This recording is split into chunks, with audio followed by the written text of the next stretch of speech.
Let's look at number 6 on the study guide. Rewrite these tricky word problems to help you understand them. Break down the problem as follows. I have to find, conditions I have to follow include, and a tool that might help me is. Here is our first tricky worded problem. What is the largest 3-digit integer whose digits have a product equal to the product of 4 times 3 times 2 times 1? All right, I have to find. I see this word. What is the largest 3-digit integer? So that tells me I'm finding a 3-digit integer. I can understand that as 3 fill in the blanks that combined to make a number. All right, let's keep looking in the problem. What is the largest 3-digit integers whose digits, so we're going to have a constraint on these digits right here, have a product, so we're going to turn these digits into a multiplication problem equal to the product of 4 times 3 times 2 times 1. So the conditions I have to follow are the digits above when I multiply them equal 4 times 3 times 2 times 1. When I'm rearranging a product, a tool that might help me would be prime factorization, because I can break down this 4 into 2s and see what I can create using them. All right, let's look at this next problem. What is the sum of the greatest common factor of 12 and 30 and the least common multiple of 12 and 30? What do we have to find?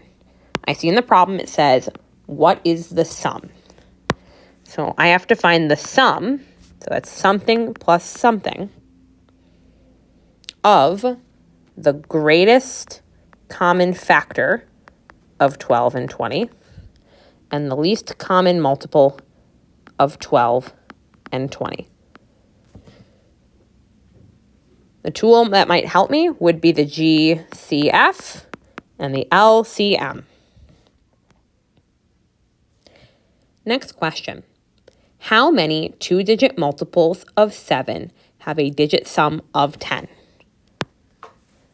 How many 2-digit multiples of 7? So I have to find 2-digit multiples of 7. And the conditions I have to follow, they have to have a digit sum of 10. Digit sum of 10. This means if I have a 2-digit multiple, then when I add those digits together, it has a 2-digit sum of 10. A tool that might help me for this is multiples.